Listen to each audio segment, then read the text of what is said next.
Can you do that for me? Could you have a great day? Could you do that for me? Thanks. Hello friends and welcome back to ReddX, your source for the freshest daily Reddit content anywhere on the internet. Promise, swearsies, it's just a fact, and it's totally science. Go ahead and look it up. Oh, we've had some awesome fan art come through in the past few days. I'm just going to throw some of it up on the screen while I'm talking, introducing this story. And these stories are from r/TalesofNeckbeards, as would be expected. And they are posted by one person, user MountainMan6666. And he's a police officer who had some run-ins with neckbeards. I guess as you'd expect in that line of duty, you deal with a lot of weirdos. And some of those weirdos are indeed beards. So we're going to go on a little ride along today and perhaps bring justice to some of these beardos and weirdos out there. And I hope you're looking forward to it as much as I am. So without any further delay, let's go ahead and jump right into this thing.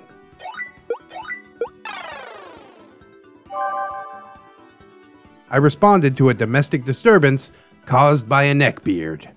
Hello again, Reddit. A few days ago, I posted the tale of Retrobeard, the OG of neckbeards. Yes, indeed, and that link is in the description if you should like to watch that video. My nephew Jason informed me that someone from YouTube read my story on his channel. Hey, I think Jason said his name was ReddX. Hey, Jason's a G, dude. I wasn't really planning to post more, but since my stories have become famous on the internet, I think I will. I think famous is generous, but yeah, some people watch my stuff, I guess. Jason was the one who told me what a neckbeard was, what a Kevin was, what a Karen was, what a Chad was. So I have him to thank for teaching me about young people terms. He also encouraged me to share more stories. I guess they are young people terms. I don't think twice about using them because I'm kind of like ingrained in internet culture at this point. But they definitely weren't around when I was growing up, at least not apart from being actual names of actual people. Anywho, OP was a police officer for 22 years, and in his career, he was brought face to face with not only society's worst, but also its strangest. These people included Duncan, a Scotsman that I had to have a firm conversation with after his neighbors complained when he played the bagpipes at 2 in the morning. And Alpha, an alcoholic with a penchant for getting blackout drunk, taking off his clothes, and howling at the moon. Among this cast of weirdos were several who could be considered neckbeards. I think I'll post more in the coming days, but for now, this is the tale of a domestic disturbance I responded to involving a neckbeard. About 11 p.m. on a Wednesday night, we received a call from a concerned neighbor after hearing a man and a woman shouting and objects crashing. Okay, I thought to myself, nothing I haven't seen before. I was very wrong. I arrived at the house and went to knock on the door. There was no answer. I knocked again, a little harder. "Town named police," I called out. After a few seconds, the door opened and a middle-aged woman answered. I didn't know it yet, but she was the neckbeard's stepmother and the person that he had been arguing with. "Is everything okay?" I asked her. "Your neighbor said they were shouting." At this point, the neckbeard of the day appeared behind his stepmom. He was short, maybe 5'4" or so, and fat. He looked to be in his late teens or so. His skin looked extremely pale, as if he had never experienced sunlight. Let's be honest, there's not much to experience with sunlight. You get hot. It's overrated. He had long, dirty-looking hair and a shaggy, unkempt beard. He was wearing a white t-shirt which stretched over his bloated corpus and rode up to expose his pale, hairy belly. His shirt was stained with the remains of many meals and looked tattered and worn. He was wearing grubby sweatpants, and his socks, which had once been white, were now a dingy pale brown. The neckbeard now spoke up in response to my original question. He said angrily, "Yeah, this bitch threw out my stuff and..." At this point, I cut him off. Whoa, I told him. "Calm down, let's figure this out." As I said this, another officer named Officer Brown pulled into the driveway. He took the neckbeard outside to talk with him, while I went inside to talk with his stepmom. This might be slightly paraphrased, but the main points are still there. OP, so who is he? Her. He's my stepson. OP, okay. Who owns this house? Her. It's my husband's, his father, but he's away for the week. OP, and what were you two arguing about? Her. His bedroom's just full of trash and it was stinking up the house. I tried to get him to clean his room, but he wouldn't do it. Eventually I got tired and put on rubber gloves and just threw out his trash while he was away. He came back and yelled at me for throwing out his stuff. Then we got into an argument about it. OP, okay. Well, what kind of stuff did you throw out? Her. Old fast food containers, a lot of bottles and cans, used paper plates, and... Her voice trailed off. And what? I prompted. Her. Well, under his desk there was a pile of tissues that he had used to... Her voice trailed off again. OP, yeah, I think I got it. Did he hit you or throw something at you? The neighbor said he heard objects banging around. Her. Yeah, he threw a candlestick and a picture frame from off the mantle. OP, did they hit you? Her. No, they didn't hit me. He broke the candlestick and the picture frame though. OP, do you want to press charges? Her. No, but if you could talk some sense into him, I would be so grateful. OP. Okay, we can do that. Do you mind if I take a look at his room? Her. Not at all. It's this way. And with that, she led me to his room. As we approached, the smell hit me. Oh no. She was right, I thought. This neckbeard's lair was stinking up the entire house. She opened the door for me, and when I walked in, the smell hit me smack in the face. It smelled like a mixture of BO, stale food, and something else. Something unidentifiable, but strangely earthy, like mushrooms or rotten firewood. Looking back, I'm guessing that it might have been some sort of mold. Neckbeard nests are always horrible, dude. I found the light switch and flipped it, and a single dull bulb illuminated the dungeon. The window was opened, I saw, and the cold New England wind was blowing in, clearing at least some of the miasma from the air. The room was small and sparsely furnished, with a dirty, foul-smelling bed, a desk with a gaming chair and a computer, and 2 small bookshelves. The bookshelves were full of video games and action figures. I took another step into the room and I noticed that the soles of my boots seemed to stick slightly to the carpet. Gross. The walls were plastered with Marvel and DC posters, and a rather tattered AC/DC poster. There was no trash left, since Neckbeard's stepmom had removed it all. The smell still lingered, though. I told her, okay, stay inside, please. I'll go see how they're doing outside. And with that, I walked out the back door. Officer Brown saw me, and he walked over. I told him about what had happened and about the room. Officer Brown nodded. Come over here, he called to Neckbeard. Neckbeard walked over, looking very nervous. Officer Brown began chewing him out. You're lucky we aren't taking you to jail. Your stepmom was trying to help you, and you yelled at her and attacked her. That's assault. That's a felony. If your stepmom hadn't stopped us, you would be in handcuffs right now. If we ever get another call about you assaulting your stepmom, there won't be any talking. We'll just take you straight to jail. Got it? I don't want any more trouble from you. Neckbeard looked upset and just stared at the ground between his feet. I then said to him, listen, I just saw your room. It is really gross. Your dad and your stepmom let you live in their house, so the least you can do is help keep your room clean so you don't stink up the place. I want you to not leave your food containers all over the floor. And for God's sake, stop leaving your tissues under the desk. Can you do that for me? He just silently nodded. I think you need to apologize to your stepmom, Officer Brown said. The 3 of us went inside and Neckbeard apologized to stepmom. Stepmom told Neckbeard to shake our hands. He gave me a limp, sweaty handshake and then did the same to Officer Brown. That old famous Neckbeard handshake. That was the last we saw of him, so I guess that he did keep his promise. This is one of several Neckbeard stories from my time as a police officer. If there's still interest, I'll tell some more stories, so stay tuned. Now, I would wager that a neckbeard nest is not the most disgusting thing that a police officer has to see on the job, but it is probably not a pleasant thing to have to deal with. Unfortunately, to me, the mom seems kind of like an enabler. She's like, okay, you don't want to clean up your disgusting room? I'll clean it up for you. When really, she should be like, you either clean this up or you get out of my house. Maybe she's not comfortable doing that because she is the stepmom, but The situation is obviously out of control, so somebody needs to put it back into control. Preferably without the help of police officers. But hey, if that's what it comes down to, if that's what it takes, then by all means. I'd wager that most police officers have something better to do than yell at a neckbeard about his cummy tissues piling up under the desk. But a one-time talking to is probably helpful. And it seems like he did at least attempt to turn it around. I'm definitely glad the mom didn't press charges. Maybe that's why she didn't call anybody back, because she didn't want her beardy boy to go to jail.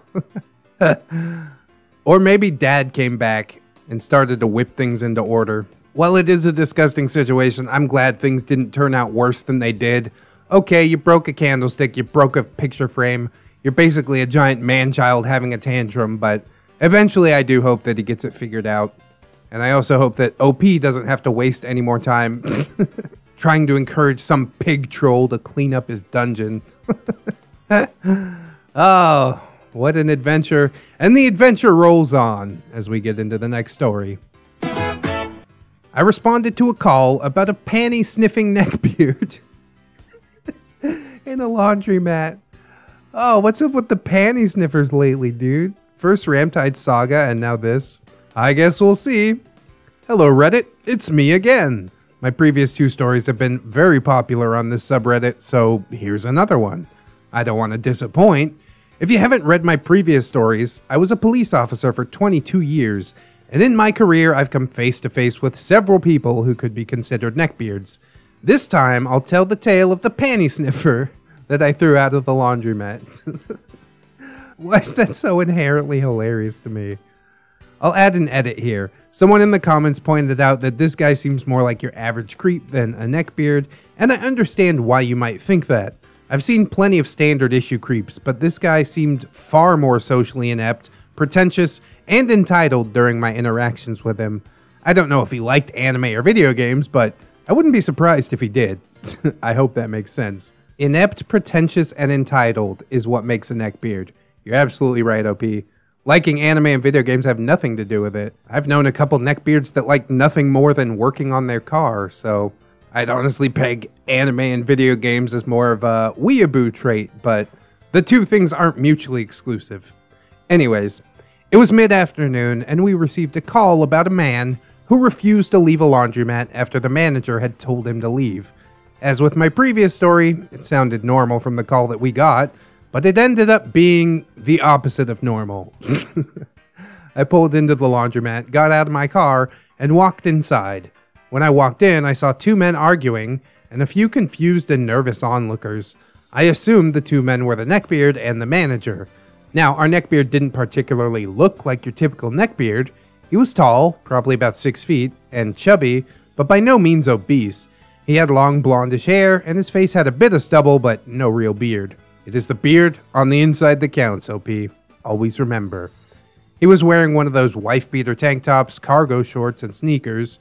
He didn't have any BO, like neckbeards seem to, but he did stink of cheap body spray. The manager, on the other hand, was a shorter, older guy, maybe in his 50s. He was wearing a dress shirt and khaki pants. I stepped between the 2 of them to break up their argument. OP, calm down, both of you. What's the problem here? Manager, I got a complaint that he was sniffing another customer's panties. I told him to get out, but he won't leave, so we called 911. OP, okay. Who saw him sniffing panties? At this point, one of the onlookers spoke up. She was a young woman, maybe in her early 20s. Her, that was me, sir. I turned around to put my clothes in the washing machine, and when I turned back, he had picked up a pair of my panties and was sniffing them. He tried to hide them in his hands, but I saw them. Then another man spoke up. It's true. I heard her scream, and I looked to see what the problem was. The man, he pointed to the neckbeard, had her panties in his hand, and I saw him move them down from in front of his face. During all of this, the neckbeard was protesting his innocence, but I ignored him. With testimony from the manager and multiple customers, I had no doubt that he had, in fact, sniffed this woman's panties. And in any event, I wasn't actually responding to complaints of panty sniffing. I was responding to the fact that the manager had told him to leave and he refused, so he was now committing criminal trespassing. OP to Neckbeard. If the manager says you need to leave, then you need to leave. If you refuse, that's criminal trespassing. That's a crime. Neckbeard. I didn't do anything though. He has no right to throw me out. OP. Okay. We can do this the easy way or the hard way. The easy way is you take your stuff, leave, and never come back. The hard way is I charge you with criminal trespassing and drag you out. That's a lot worse for everyone. The Neckbeard seemed to finally get the message. He took his things and walked out the door, all while grumbling profanities. He got into a very banged up Honda and drove out of the parking lot. That's where the excitement of this tale ends. I hope that this is neckbeardy enough to qualify for this subreddit. Even if not, I hope you found my story entertaining. Oh, I did, OP. Stay tuned, because I will tell more tales from my time as a police officer quite soon. I swear one of these days I'm gonna sit down and actually make a neckbeard bingo card so we can compare that to these stories and mark out exactly what's going on here to determine if it's actually a neckbeard or not. Honestly, to me, it does seem like a neckbeard. He's entitled enough to sniff a woman's panties and then refuse to leave a laundromat. That's like creep plus, extra creep, neckbeard style creep. He's gonna stand there and argue with both the manager and then a police officer when the cops show up. Like, I don't understand. This is complete disregard of like any social cues. And that's another tick in the neckbeard box. It's close enough to neckbeard for me. It's a great excuse to talk about a panty sniffer, which it just always makes me giggle when I think about it. I'm a little bit concerned about what happened to the woman's panties. The witness said that the neckbeard tried to hide the panties in his hand, but nobody ever said if the panties made it back into that woman's laundry basket or what. So did he just like hop into the Honda and he's like, hey, I got away with a trophy. I hope not. It's just so shocking to imagine that people like this are just walking around out there, you know? You might have even interacted with one. One might have been your cashier at the grocery store. But as soon as you turn around, he would sniff your panties if he got half a chance. I'm so glad we have people like OP to take care of situations like this. Obviously, this neckbeard was quite a lot bigger than the manager, so it was probably a good call to get OP in there to just break the entire situation up. I hope that they put up a sign of that guy's face. It just says like, watch out, panty sniffer. Do not let this guy near your laundry baskets. Oh, it's a short story, but I rather liked it.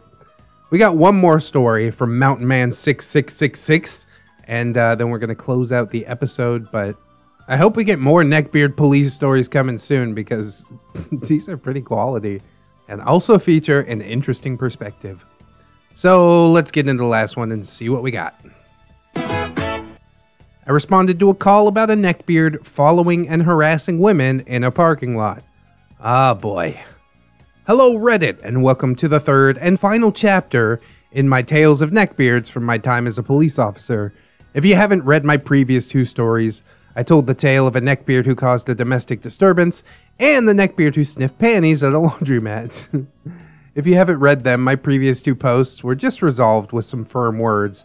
Despite what the media and TV and movies might lead you to believe, the vast majority of the time, police officers can resolve a situation by just talking a person down with absolutely no force needed.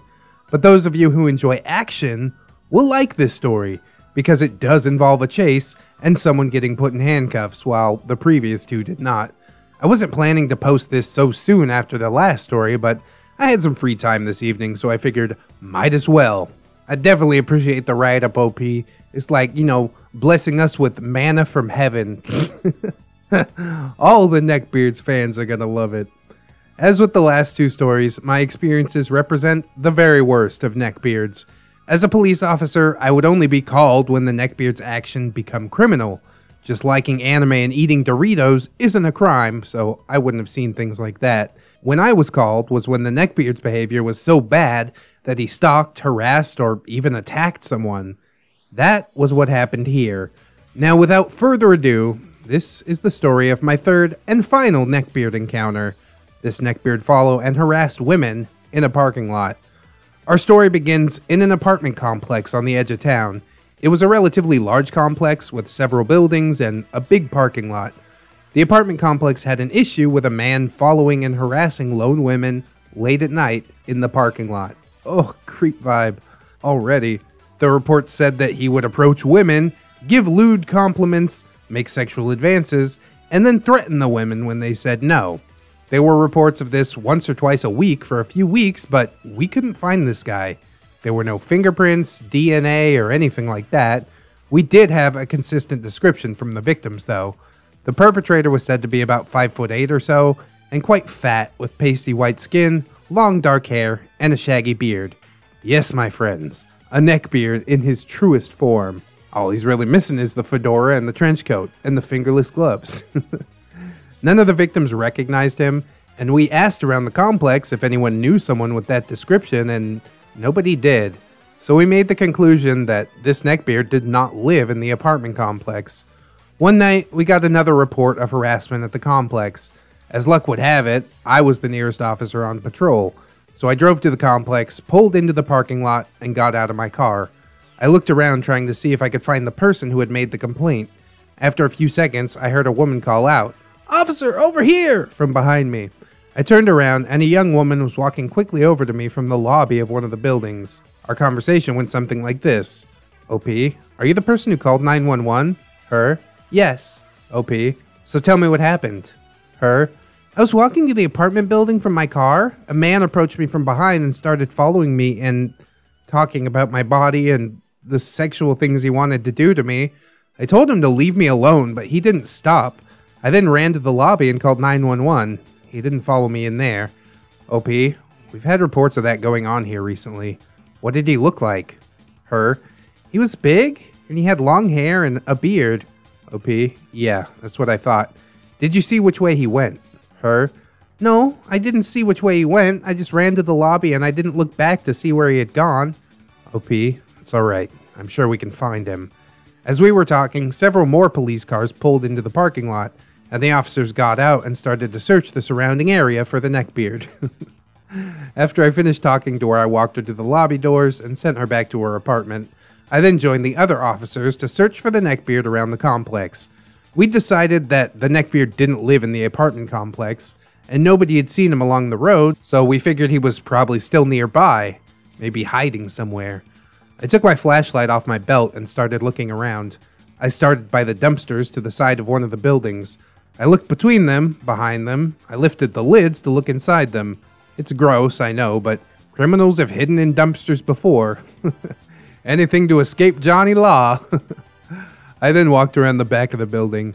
I looked around the back of the building and in the bushes, and I still found nothing. When I came back to the parking lot from around the other side of the building was when it happened. There was another officer who was also looking around with me. I'll call him Officer Swanson because he kind of looks like Joe Swanson from Family Guy.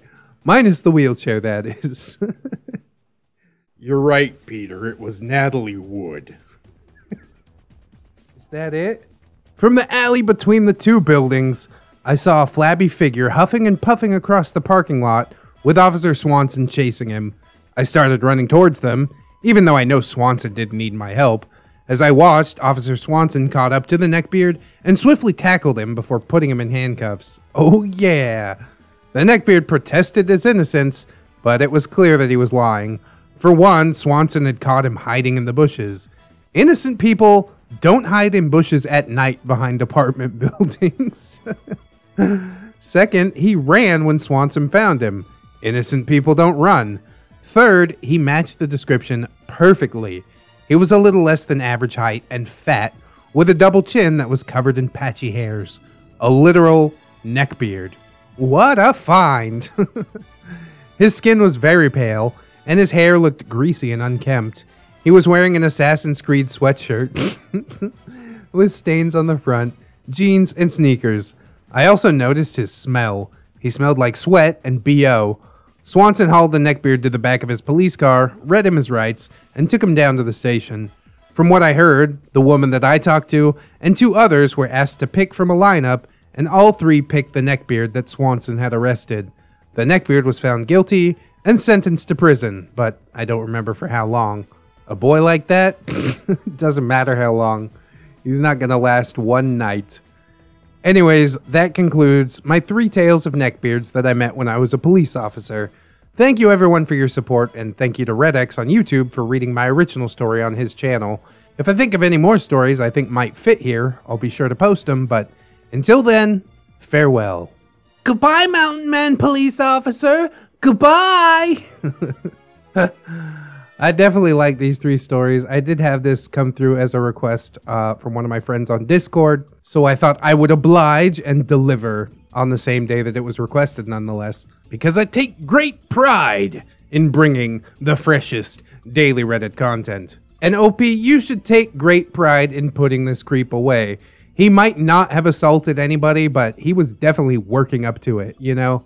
These stories definitely creep me out. I again, am very shocked that people like this are just walking around among us like normal people, and then when night falls, he decides, hey, I'm gonna go to this apartment complex and harass women in the parking lot. It's like, who are you? Where did you come from? Oh, despicable. And definitely a neckbeard in looks and personality. So I'm glad he'll be going away to jail. Like I said, doesn't really matter how long he was sentenced. Big fat boy like that, he's gonna have like 3-4 people swinging on his doughy tits night 1. He's gonna have to find a boyfriend real quick. It's just so perfect that he was wearing an Assassin's Creed sweatshirt too. I bet he totally thought he looked like a badass. He's like, I'm gonna go over here, you know, pick up on some chicks. And women are like, get away from me. And he's just shocked. He did not see that coming. He was putting on airs. I don't know. Maybe he knows he's a creep and he's just trying to intimidate some people. But unfortunately, his intimidation tactics really only work on women. Short little pudgy dude like that, I'll knock him over. Get out of my way, fatty. That's also the reason that I like to assist my wife when she goes places, you know? If there's a man with you, other dudes are gonna fucking steer clear 100% of the time. If you're alone by yourself, then dudes are gonna like walk up on you. And honestly, it's not something that I want my wife to have to deal with. So I'm there, look at me, and look at you. That's right, look at you. Look at you hiding in the bushes. Pasty boy like that, it's like the moon is trying to hide behind the bushes. Oh boy, I love these stories. Part of me hopes that you get some more OP and encounter some neckbeards, but really, neckbeard encounters are not something that I wish on basically anybody. It's generally a horrible, cringy experience, and that's kind of the whole point. It's what they do. But anyways, friends, I have also done what I do, and now I hope that you will do what you do by liking, commenting, and or subscribing on the video, maybe sharing it around. That would be super, super awesome. I also hope that you'll check out the link swarm in the description. There are some things down there that weren't displayed on the splash page at the beginning of the episode. And you're also seeing some names on the screen right now. Those are my amazing patrons. And I would like to thank every last one of them, but specifically Lady Nix, Robert Waits, Pope Squid, Rebecca H, Cider Drinker, Tato Fair, The Last Shinobi, Mark 211, Michael Undead, Aaron W, Mish, John Hero, Josh K, and Candy Sora. Thank you guys so much for helping me to live the dream. If anybody else could support monetarily, obviously that's massively appreciated. But if you don't have the means at the moment, don't worry about it. I just appreciate you coming on through and hanging out with me today, and I hope that you come on back and hang out with me again tomorrow. In order to do so, you'll need to wash your hands, keep yourself safe out there. It is hugely important. And equally important is taking some time out to do something for yourself today, like watching ReddX videos. I mean, you watched one, but if you want to watch another, that would be like totally awesome in my book. Because you are loved, you are worthy, and you definitely deserve it. I will see you in the next one, friends. And until then, bye-bye.